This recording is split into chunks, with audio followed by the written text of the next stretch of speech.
Welcome back to JK sir inform में आपका स्वागत है। हम आपके सामने एक साइंस की क्लास लेकर आए हैं जिसमें आपको परीक्षा में पूछे गए सभी इम्पोर्टेंट क्वेश्चन का रिवीजन कराएंगे। देखिए, सबसे पहला क्वेश्चन है कि मानव शरीर में कुल कितनी हड्डियां होती हैं। तो कितनी?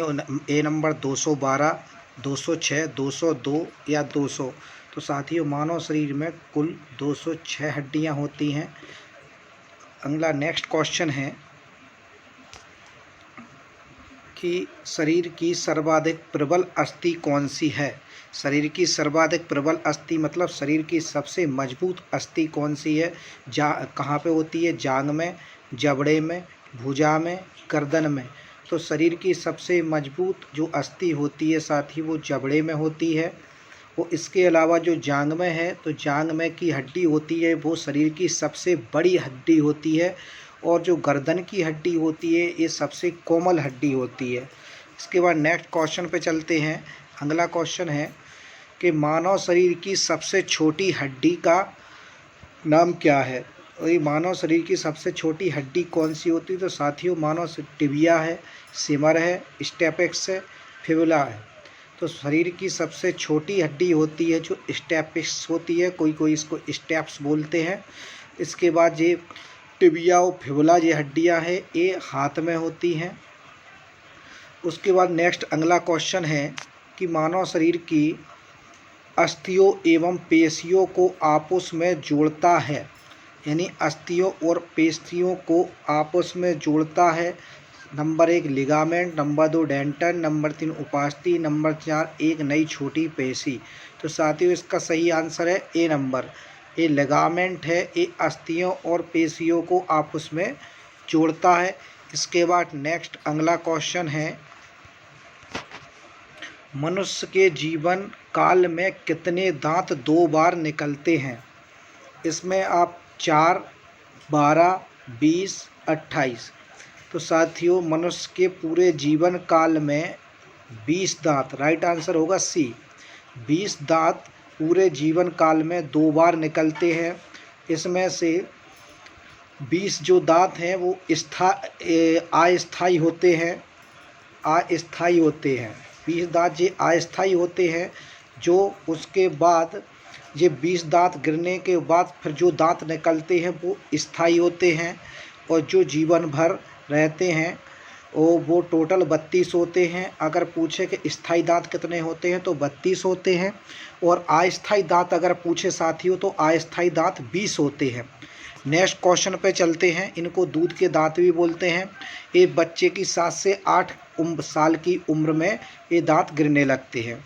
अगला नेक्स्ट क्वेश्चन है, मानव के हृदय में कितने कोष्ठ होते हैं। तो 2, 3, 4, 5। तो साथियों, इसका सही आंसर है कि मानव के हृदय में 4 कोष्ठ होते हैं। 4 कोष्ठ में दायां निलय, बायां निलय, दायां अलिंद, बायां अलिंद। इनको अंग्रेजी में बोलते हैं वर्टिकल। इसके बाद अगला क्वेश्चन है,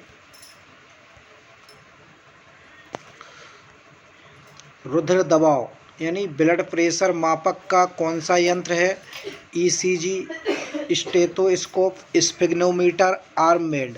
तो साथियों, इसका सही आंसर है सी, स्फिग्नोमीटर। ये आपकी ब्लड प्रेशर को मापता है कि आपके शरीर में ब्लड कितने प्रेशर से बह रहा है, कितने धक्के से बह रहा है। इसके अलावा हम आपको बताते हैं कि जो धमनियों में ब्लड रुक रुक कर बहता है और स्राव में स्पीड से बहता है। और धमनियों में शुद्ध रक्त बहता है, स्राव में अशुद्ध रक्त बहता है। और जो जिस प्रेशर से जो अपने धमनियों में और स्राव में जो रक्त बहता है उसको अपन ब्लड प्रेशर यानी हिंदी में रुधिर दाब कहते हैं।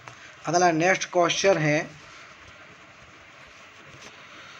थायराइड ग्रंथि की अत्यधिक वृद्धि किसकी कमी के कारण होती है। तो थायराइड ग्रंथि की अत्यधिक ग्रंथि आयोडीन की कमी के कारण, आयरन की कमी के कारण, कैल्शियम की कमी के कारण, फास्फोरस की कमी के कारण। साथ ही इसका राइट आंसर है ए, आयोडीन की कमी के कारण। आयोडीन के कमी के कारण हम बताते हैं आपको कि थायराइड ग्रंथि की अत्यधिक वृद्धि होने लगती है।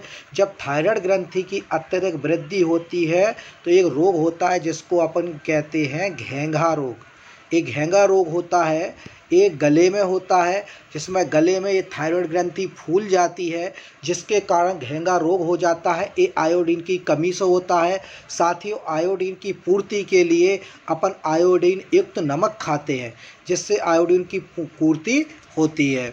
नेक्स्ट अगला क्वेश्चन है, मानव शरीर का रक्त बैंक किसे कहा जाता है? पीलिया या तिल्ली को, फेफड़ा को, हृदय को, यकृत को? तो साथियों, इसका सही आंसर है ए। मानव शरीर का रक्त बैंक पीलिया को कहा जाता है। यहाँ पर रक्त एकत्रित होता है और यहीं से पूरा स्टॉक रहता है। अगला नेक्स्ट क्वेश्चन है, किस तत्व की कमी से घेंघा रोग होता है? आप ध्यान कीजिए, मैं पिछले क्वेश्चन में इसको बता चुका हूँ। नाइट्रोजन की कमी से, कैल्शियम की कमी से, फास्फोरस की कमी से, आयोडीन की कमी से। इसका सही राइट आंसर होगा डी, आयोडीन की कमी से। आयोडीन की कमी से घेंघा रोग होता है।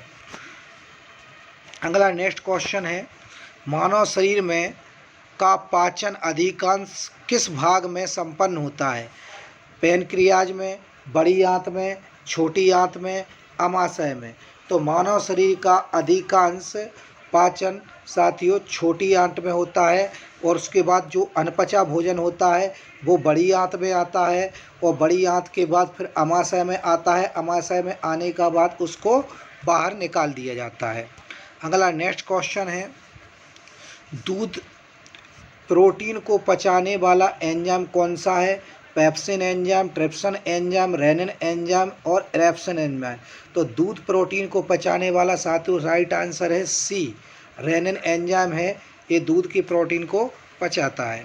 अगला नेक्स्ट क्वेश्चन है, मानव लिवर में कौन सा विटामिन पहले से मौजूद होता है?